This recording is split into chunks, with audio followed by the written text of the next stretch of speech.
श्रीगुरुभ्यो नमः। श्रीविष्णुसहस्रनामस्तोत्रम्। ॐ शुक्लाम्बरधरं विष्णुं शशिवर्णं चतुर्भुजं प्रसन्नवदनं ध्यायेत् सर्वविघ्नोपशान्तये। यस्य द्विरदवक्त्राद्याः पारिषद्याः परश्रतं विघ्नं निघ्नन्ति सततं विश्वक्सेनं तमाश्रये। व्यासं वसिष्ठनप्तारं शक्तेः पौत्रमकल्मषं पराशरात्मजं वन्दे शुकतातं तपोनिधिं। व्यासाय विष्णुरूपाय व्यासरूपाय विष्णवे नमो वै ब्रह्मनिधये वासिष्ठाय नमो नमः। अविकाराय शुद्धाय नित्याय परमात्मने सदैकरूपरूपाय विष्णवे सर्वजिष्णवे। यस्य स्मरणमात्रेण जन्म संसारबन्धनात् विमुच्यते नमस्तस्मै विष्णवे प्रभविष्णवे। ॐ नमो विष्णवे प्रभविष्णवे। श्रीवैशम्पायन उवाच श्रुत्वा धर्मानशेषेण पावनानि च सर्वशः युधिष्ठिरः शान्तनवं पुनरेवाभ्यभाषत। युधिष्ठिर उवाच किमेकं दैवतं लोके किं वाप्येकं परायणं स्तुवन्तः कमर्चन्तः प्राप्नुयुर्मानवा शुभं। को धर्मः सर्वधर्माणां भवतः परमो मतः किं जपन् मुच्यते जन्तुर्जन्म संसारबन्धनात्। श्रीभीष्मोवाच जगत्प्रभुं देवदेवमनन्तं पुरुषोत्तमं स्तुवन्नाम सहस्रेण पुरुषः सततोत्थितः। तमेव चार्चयन् नित्यं भक्त्या पुरुषमव्ययं ध्यायन् स्तुवन् नमस्यांश्च यजमानस्तमेव च। अनादिनिधनं विष्णुं सर्वलोकमहेश्वरं लोकाध्यक्षं स्तुवन्नित्यं सर्वदुःखातिगो भवेत्। ब्रह्मण्यं सर्वधर्मज्ञं लोकानां कीर्तिवर्धनं लोकनाथं महद्भूतं सर्वभूतभवोद्भवम्। एष मे सर्वधर्माणां धर्मोऽधिकतमो मतः यद्भक्त्या पुण्डरीकाक्षं स्तवैरर्चेन्नरः सदा। परमं यो महत्तेजः परमं यो महत्तपः परमं यो महद्ब्रह्म परमं यः परायणम्। पवित्राणां पवित्रं यो मङ्गलानां च मङ्गलं दैवतं देवतानां च भूतानां यो व्ययः पिता यतः सर्वाणि भूतानि भवन्त्यादियुगागमे। यस्मिंश्च प्रलयं यान्ति पुनरेव युगक्षये तस्य लोकप्रधानस्य जगन्नाथस्य भूपते विष्णो नाम सहस्रं मे शृणु पापभयापकं। यानि नामानि गौणानि विख्यातानि महात्मनः ऋषिभिः परिगीतानि तानि वक्ष्यामि भूतये। ऋषिर्नाम्नां सहस्रस्य वेदव्यासो महामुनिः छन्दोनुष्टुप् तथा देवो भगवान् देवकीसुतः। अमृतांशूद्भवो बीजं शक्तिर्देवकीनन्दनः त्रिसामाहृदयं तस्य शान्त्यर्थे विनियुज्यते। विष्णुं जिष्णुं महाविष्णुं प्रभविष्णुं महेश्वरम् अनेकरूपदैत्यान्तं नमामि पुरुषोत्तमम्। अस्य श्रीविष्णोर्दिव्यसहस्रनामस्तोत्रमहामन्त्रस्य श्रीवेदव्यासो भगवान् ऋषिः अनुष्टुप् छन्दः। श्रीमहाविष्णुः परमात्मा श्रीमन्नारायणो देवता अमृतांशोद्भवो भानुरिति बीजं देवकीनन्दनः स्रष्टेति शक्तिः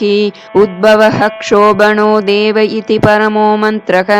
शङ्खबृन्नन्दकी चक्रीति कीलकं शार्ङ्गधन्वा गदाधर इत्यस्त्रं रताङ्गपाणिरक्षोभ्य इति नेत्रं त्रिसामा सामगः सामेति कवचम् आनन्दं परब्रह्मेति योनिः ऋतुः सुदर्शनः काल इति दिग्बन्धः। श्रीविश्वरूप इति ध्यानं श्रीमहाविष्णुप्रीत्यर्थे सहस्रनाम जपे विनियोगः। ध्यानं क्षीरोदन्वत्प्रदेशेषु चिमणिविलसत्सैकते मौक्तिकानां माला क्लुप्तासनस्तस्फटिकमणिनिभैर्मौक्तिकैर्मण्डिताङ्गः शुभ्रैरभ्रैरदभ्रैरुपरि विरचितैर्मुक्तपीयूषवर्षैः आनन्दीनः पुनीयादरिनलिनगदा शङ्खपाणिर्मुकुन्दः। भूः पादौ यस्य नाभिर्वियदसुरनिलश्चन्द्रसूर्यौ च नेत्रे कर्णावाशा शिरोद्यौर्मुखमपि दहनो यस्य वास्तेयमब्धिः अन्तस्थं यस्य विश्वं सुरनरखगो भोगि गन्धर्वदैत्यैः चित्रं रम्यते तं त्रिभुवनवपुषं विष्णुमीशं नमामि। ॐ नमो भगवते वासुदेवाय। शान्ताकारं भुजगशयनं पद्मनाभं सुरेशं विश्वाधारं गगनसदृशं मेघवर्णं शुभाङ्गं लक्ष्मीकान्तं कमलनयनं योगिहृद्यानगम्यं वन्दे विष्णुं भवभयकरं सर्वलोकैकनाथं मेघश्यामं पीतकौशेयवासं श्रीवत्साङ्कं कौस्तुभोद्भासिताङ्गं पुण्योपेतं पुण्डरीकायताक्षं विष्णुं वन्दे सर्वलोकैकनाथं। नमः समस्तभूतानाम् आदिभूताय भूभृते अनेकरूपरूपाय विष्णवे प्रभविष्णवे सशङ्खचक्रं सकीटकुण्डलं सपीतवस्त्रं सरसीरुहेक्षणं सहारवक्षस्थलशोभिकौस्तुभं नमामि विष्णुं शिरसा चतुर्भुजं छायायां पारिजातस्य हेमसिंहासनोपरि आसीनमम्बुदश्यामम् आयताक्षमलङ्कृतं चन्द्राननं चतुर्बाहुं श्रीवत्साङ्कितवक्षसं रुक्मिणी सत्यभामाभ्यां सहितं कृष्णमाश्रये। हरिः ओम्। ॐ विश्वस्मै नमः। विश्वं विष्णुर्वषट्कारो भूतभव्यभवत्प्रभुः भूतकृद्भूतभृद्भावो भूतात्मा भूतभावनः भूतात्मा परमात्मा च मुक्तानां परमा गतिः अव्ययः पुरुषः साक्षी क्षेत्रज्ञोऽक्षर एव च योगो योगविदां नेता प्रधानपुरुषेश्वरः नारसिंहवपुः श्रीमान् केशवः पुरुषोत्तमः सर्वः शिवस्तानुर्भूतादिर्निधिरव्ययः सम्भवो भावनो भर्ता प्रभवः प्रभुरीश्वरः स्वयंभू शम्भुरादित्यः पुष्कराक्षो महास्वनः अनादिनिधनो दाता विदाता धातुरुत्तमः अप्रमेयो हृषिकेशः पद्मनाभो मरप्रभुः विश्वकर्मा मनुस्त्वष्टा स्तविष्टस्तविरो ध्रुवः अग्राह्यः शाश्वतः कृष्णो लोकिताक्षः प्रतर्दनः प्रबोधस्त्रिकगुप्ताम पवित्रं मङ्गलं परम् ईशानः प्राणदः प्राणो ज्येष्ठश्रेष्ठः प्रजापतिः हिरण्यगर्भो भूगर्भो माधवो मधुसूदनः ईश्वरो विक्रमी धन्वी मेधावी विक्रमक्रमः अनुत्तमो दुरादर्शः कृतज्ञः कृतिरात्मवान् सुरेशः शरणं शर्म विश्वरेताः प्रजाभवः अहः संवत्सरो व्यालः प्रत्ययः सर्वदर्शनः अजः सर्वेश्वरः सिद्धः सिद्धिः सर्वादिरच्युतः वृषा कपिरमेयात्मा सर्वयोगविनिःसृतः वसुर्वसुमनः सत्यः समात्मा संमितः समः अमोघः पुण्डरीकाक्षो वृषकर्मा वृषाकृतिः रुद्रो बहुशिरा बभ्रुर्विश्वयोनिः शुचिस्रवाः अमृतः शाश्वतस्ताणुर्वरारोहो महातपाः सर्वगः सर्वविद्वानुर्विश्वक्सेनो जनार्दनः वेदो वेदविदव्यङ्गो वेदाङ्गो वेदवित्कविः लोकाध्यक्षः सुराध्यक्षो धर्माध्यक्षः कृताकृतः चतुरात्मा चतुर्व्यूहश्चतुर्दंष्ट्रश्चतुर्भुजः भ्राजिष्णुर्भोजनं भोक्ता सहिष्णुर्जगदादिजः अनघो विजयो जेता विश्वयोनिः पुनर्वसुः उपेन्द्रो वामनः प्रांशुरमोघः शुचिरूर्जितः अतीन्द्रः सङ्ग्रहः सर्गो धृतात्मा नियमो यमः वेद्यो वैद्यः सदा योगी वीरः माधवो मधुः अतीन्द्रियो महामायो महोत्साहो महाबलः महाबुद्धिर्महावीर्यो महाशक्तिर्महाद्युतिः अनिर्देश्य वपुः श्रीमान् अमेयात्मा महादृदृक् महेश्वासो महीभर्ता श्रीनिवासः सताङ्गतिः अनिरुद्धः सुरानन्दो गोविन्दो गोविदाम्पतिः मरीचिर्दमनो हंसः सुपर्णो भुजगोत्तमः हिरण्यनाभः सुतपाः पद्मनाभः प्रजापतिः अमृत्युः सर्वदृक्सिंहः सन्दाता सन्धिमान् स्थिरः अजो दुर्मर्शनः शास्ता विश्रुतात्मा सुरारिहा गुरुर्गुरुतमो धाम सत्यः सत्यपराक्रमः निमिषो निमिषस्रग्वी वाचस्पतिरुदारधीः अग्रणीर्ग्रामणी श्रीमान् न्यायो नेता समीरणः सहस्रमूर्धा विश्वात्मा सहस्राक्षः सहस्रपात् आवर्तनो निवृत्तात्मा संवृतः सम्प्रमर्दनः अहः संवर्तको वह्निरनिलोधरणीधरः सुप्रसादः प्रसन्नात्मा विश्वदृग्विश्वभुग्विभुः सत्कर्ता सत्कृतः साधुर्जन्नुर्नारायणो नरः असङ्ख्येयो प्रमेयात्मा विशिष्टः शिष्टकृच्छुचिः सिद्धार्थः सिद्धसङ्कल्पः सिद्धिदः सिद्धिसाधनः वृषाही वृषभो विष्णुर्वृषपर्वा वृषोदरः वर्धनो वर्धमानश्च विविक्तश्रुतिसागरः सुभुजो दुर्धरो वाग्मी महेन्द्रो वसुदो वसुः नैकरूपो बृहद्रूपः शिपिविष्टः प्रकाशनः ओजस्तेजोद्युतिधरः प्रकाशात्मा प्रतापनः रुद्धस्पष्टाक्षरो मन्त्रश्चन्द्रांशुर्भास्करद्युतिः अमृतांशुद्भवो भानुः शशबिन्दुः सुरेश्वरः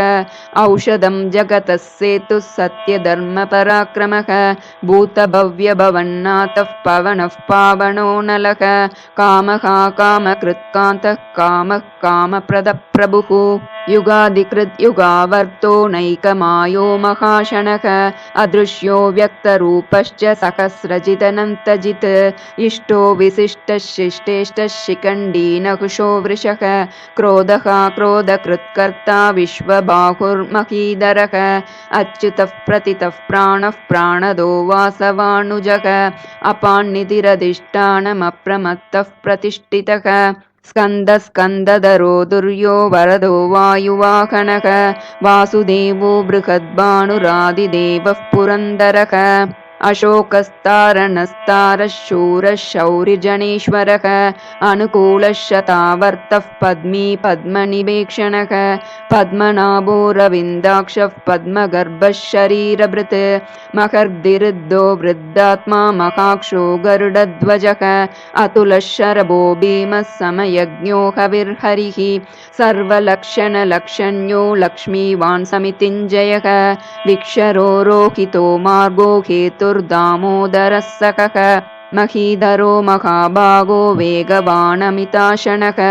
उद्भवः क्षोभनो देवः श्रीगर्भः परमेश्वरः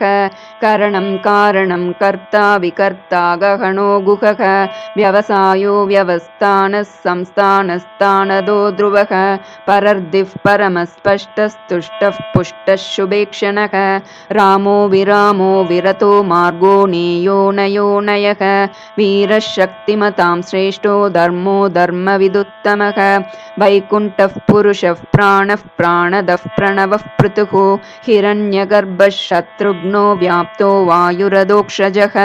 ऋतुः सुदर्शनः कालः परमेष्टि परिग्रहः उग्रः संवत्सरो दक्षो विश्रामो विश्वदक्षिणः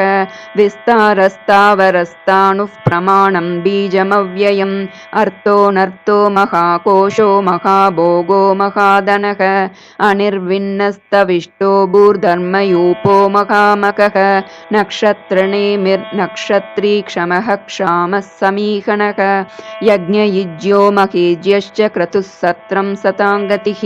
सर्वदर्शी विमुक्तात्मा सर्वज्ञो ज्ञानमुत्तमं सुव्रतः सुमुखः सूक्ष्मः सुघोषः सुखदः सुहृत्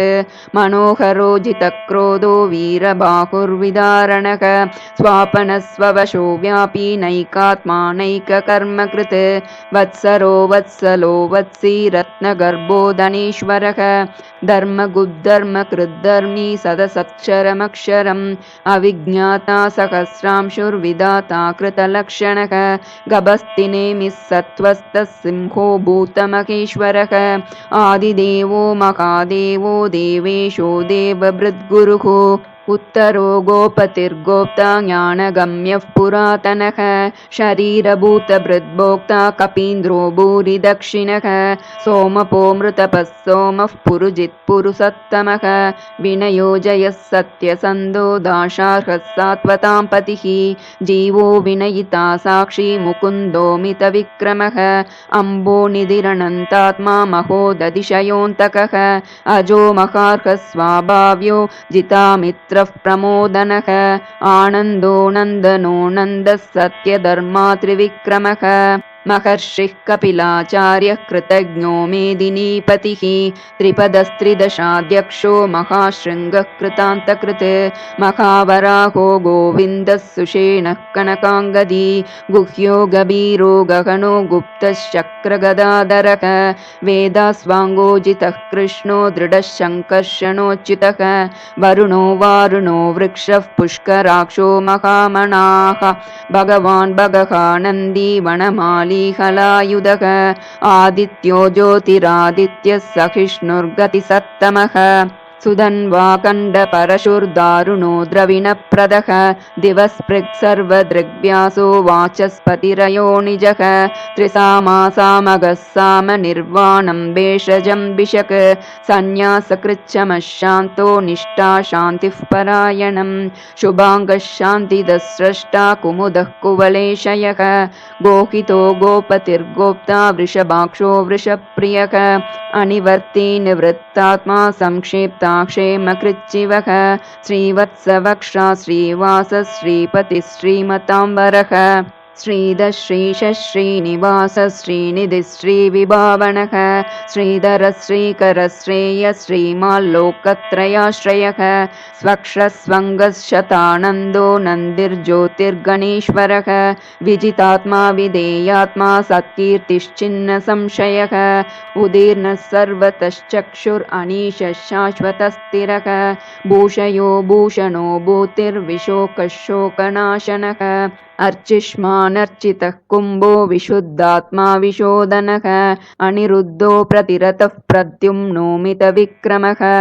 कालनेमिनिहावीरः शौरिः शूरजनीश्वरः त्रिलोकात्मा त्रिलोकेशः केशवः केशिका हरिः कामदेवः कामपालः कामीकान्तः कृतागमः अनिर्देश्य वपुर्विष्णुर्वीरो नन्तो धनञ्जयः ब्रह्मण्यो ब्रह्मकृद्ब्रह्मा ब्रह्म ब्रह्मविवर्धनः ब्रह्मविद्ब्राह्मणो ब्रह्मी ब्रह्मज्ञो ब्राह्मणप्रियः महाक्रमो महाकर्मा महातेजा मघोरगः महाक्रतुर्महायज्वा महायज्ञो महाकविः सव्यस्तव प्रियस्तोत्रं स्तुतिस्तोतारणप्रियः पूर्णः पूरयिता पुण्यः पुण्यकीर्तिरणामयः मनोजवस्तीर्थकरो वसुरेता वसुप्रदः वसुप्रदो वासुदेवो वसुर्वसुमना कविः सद्गतिः सत्कृतिः सत्ता सद्भूतिः सत्परायणः शूरसेनो यदुश्रेष्ठः सन्निवासः सुयामुनः भूतावासो वासुदेवः सर्वासु निलयो नलः दर्पः दर्पदो दृप्तो दुर्धरोतापराजितः विश्वमूर्तिर्महामूर्तिर्दीप्तमूर्तिरमूर्तिमान् अनेकमूर्तिरव्यक्तः शतमूर्तिशताननः एकोनैकः सवः कः किं यत्तत्पदमनुत्तमं लोकबन्धुर्लोकनाथो माधवो भक्तवत्सलः सुवर्णवर्णो हेमाङ्गो वराङ्गश्चन्दनाङ्गदी वीरकाविषमशून्यो घृताशीरश्चलश्चलः अमानीमानदो मान्यो लोकस्वामी त्रिलोकदृक् सुमेधा मेधजोधन्यः सत्यमेधाधराधरः तेजो वृषोधुतिधरः सर्वशस्त्रभृताम्बरः प्रग्रहो निग्रहो व्यग्रो नैकशृङ्गो गदाग्रजः चतुर्मूर्तिश्चतुर्बाहुश्चतुर्व्यूहश्चतुर्गतिः चतुरात्मा चतुर्भावश्चतुर्वेदविदेकपात् समावर्तो निवृत्तात्मा दुर्जयो दुर्जयो दुरतिक्रमः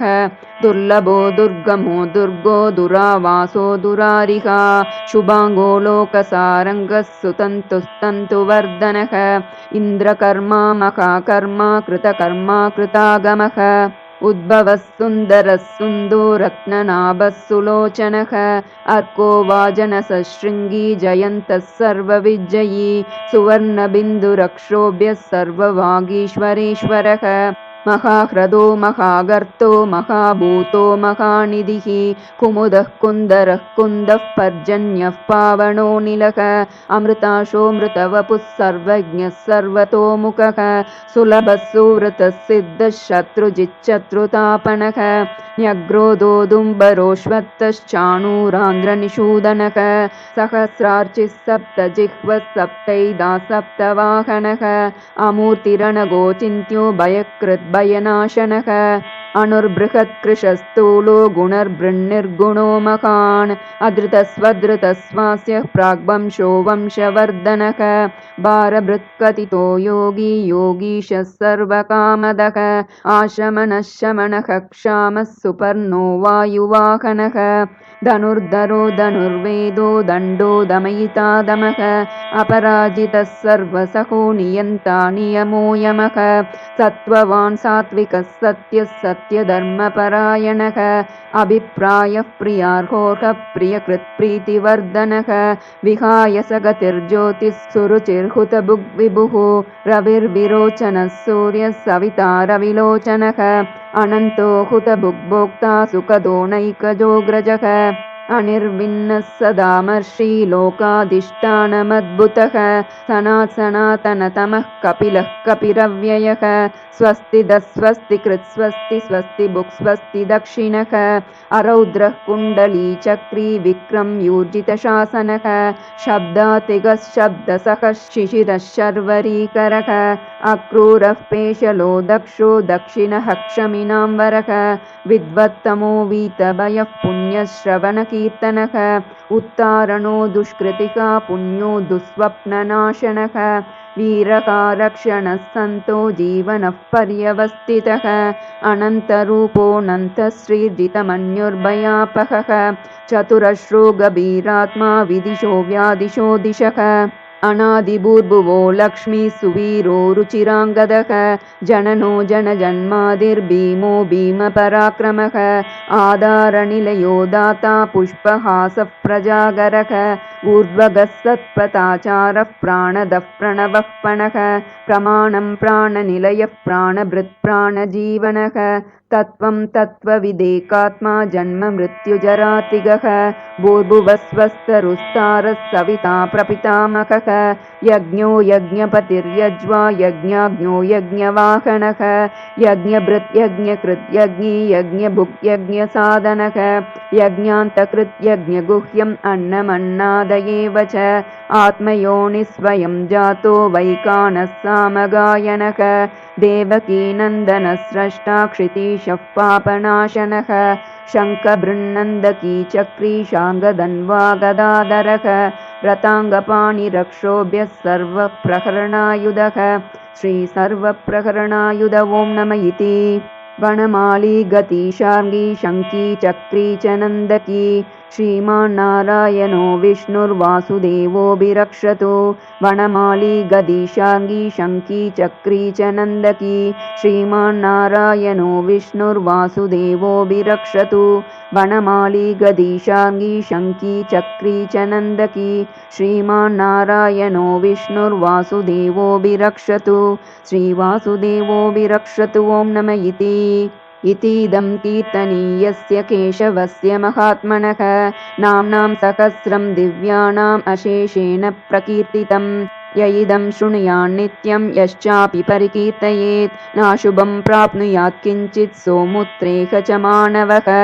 वेदान्तगो ब्राह्मणस्य क्षत्रियो विजयी भवेत् वैश्यो धनसमृद्धस्य शूद्रसुखमवाप्नुयात् धर्मार्थी प्राप्नुयात् धर्ममर्थार्थी चार्थमाप्नुयात् कामानवाप्नुयात् कामी प्रजार्थी चाप्नुयात् प्रजां भक्तिमान् यः सदोत्थाय शुचिस्तद्गतमानसः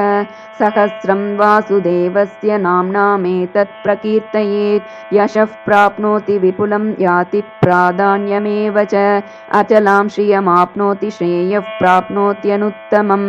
न भयं क्वचिदाप्नोति वीर्यं तेजश्च विन्दति भवत्यरोगो द्युतिमान् बलरूपगुणान्वितः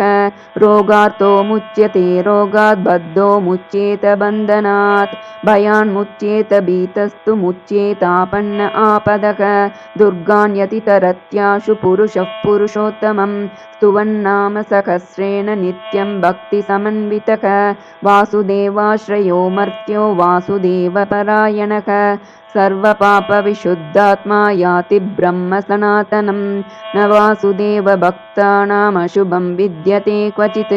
जन्म मृत्युजराव्याधि भयं नैवोपजायते इमं स्तवमदीयानः श्रद्धा भक्तिसमन्वितः युज्येतात्मसुखश्रान्ति श्रीधृतिस्मृतिकीर्तिभिः न क्रोधो न च मात्सर्यं न लोभो नाशुभा मतिः भवन्ति कृतपुण्यानां भक्तानां पुरुषोत्तमे द्यौसचन्द्रार्कनक्षत्राकं दिशो भूर्मको दधिः वासुदेवस्य वीर्येण विधृतानि महात्मनः ससुरासुरगन्धर्वं सयक्षोरगराक्षसं जगद्वशे वर्ततेदं कृष्णस्य सचराचरम् इन्द्रियाणि मनो बुद्धिः सत्त्वं तेजो बलं धृतिः वासुदेवात्मकान्याहुः क्षेत्रं क्षेत्रज्ञ एव च सर्वागमानामाचारः प्रथमं परिकल्पते आचारप्रभवो धर्मो धर्मस्य प्रभुरच्युतः ऋषयः पितरो देवा महाभूतानि दातवः जङ्गमा जङ्गमं चेदं जगन्नारायणोद्भवं योगो ज्ञानं तथा साङ्ख्यं विद्या शिल्पादिकर्म च वेदाशास्त्राणि विज्ञानमेतत् सर्वं जनार्दनात् एको विष्णुर्महद्भूतं पृथग्भूतान्यनेकशः त्रिलोकान् व्याप्य भूतात्मा भुङ्क्ते विश्वभुगव्ययः इमं स्तवं भगवतो विष्णोर्व्यासेन कीर्तितं पठेद्य इच्छेत् पुरुषश्रेयः प्राप्तुं सुखानि च विश्वेश्वरमजं देवं जगतः प्रभुमव्ययं भजन्ति ये पुष्कराक्षं न ते यान्ति पराभवं न ते यान्ति पराभवम् ॐ नम इति अर्जुन उवाच पद्मपत्रविशालाक्ष पद्मनाभसुरोत्तम भक्तानामनुरक्तानां त्राता भव जनार्दन श्रीभगवानुवाच यो मां नाम सहस्रेण स्तोतुमिच्छति पाण्डव सोऽहमेकेन श्लोकेन स्तुत एव न संशयः स्तुत एव न संशय ॐ नम इति व्यास उवाच वासनाद् वासुदेवस्य वासितं भुवनत्रयं सर्वभूतनिवासोऽसि वासुदेव नमोऽस्तु ते श्रीवासुदेव नमोऽस्तु ते ॐ नम इति पार्वत्युवाच केनोपायेन लघुना विष्णो नाम सहस्रकं पठ्यते पण्डितैर्नित्यं श्रोतुमिच्छाम्यहं प्रभो ईश्वर उवाच श्रीराम राम रामेति रमे रामे मनोरमे सहस्रनाम तत्तुल्यं रामनाम वरानने श्रीराम राम रामेति रमे रामे मनोरमे सहस्रनाम तत्तुल्यं रामनाम वरानने श्रीराम राम रामेति रमे रामे मनोरमे सहस्रनाम तत्तुल्यं रामनाम वरानने श्रीराम नाम वरानन ॐ नम इति ब्रह्मोवाच नमोस्तवनन्ताय सहस्रमूर्तये सहस्रपादाक्षि शिरोरुबाहवे सहस्रनाम्ने पुरुषाय शाश्वते सहस्रकोटियुगधारिणे नमः श्रीसहस्रकोटियुगधारिणे ॐ नम इति संजय उवाच यत्र योगेश्वरः कृष्णो यत्र पार्थो धनुर्धरः तत्र श्रीर्विजयो भूतिर्ध्रुवा नीतिर्मतिर्मम श्रीभगवानुवाच अनन्याश्चिन्तयन्तो मां ये जनाः पर्युपासते तेषां नित्याभियुक्तानां योगक्षेमं वहाम्यहं परित्राणाय साधूनां विनाशाय च दुष्कृतां धर्मसंस्थापनार्थाय सम्भवामि युगे युगे आर्ता विषन्ना शिथिलाश्च भीताः घोरेषु च व्याधिषु वर्तमानाः सङ्कीर्त्य नारायण शब्दमात्रं विमुक्तदुःखा सुखिनो भवन्तु। आर्ता विषन्ना शिथिलाश्च भीताः घोरेषु च व्याधिषु वर्तमानाः सङ्कीर्त्य नारायण शब्दमात्रं विमुक्तदुःखा सुखिनो भवन्तु। कायेन वाचा मनसेन्द्रियैर्वा बुद्ध्यात्मना वा प्रकृते स्वभावात् करोमि यद्यत् सकलं परस्मै नारायणायेति समर्पयामि। यदक्षरपदभ्रष्टं मात्राहीनं तु यद्भवेत् तत्सर्वं क्षम्यतां देव नारायण नमोऽस्तु ते। विसर्गबिन्दुमात्राणि पदपादाक्षराणि च न्यूनानि चातिरिक्तानि क्षमस्व पुरुषोत्तम। इति श्री विष्णुसहस्रनामस्तोत्रं सम्पूर्णम्। हरिः ओम्। सर्वं श्रीकृष्णार्पणमस्तु।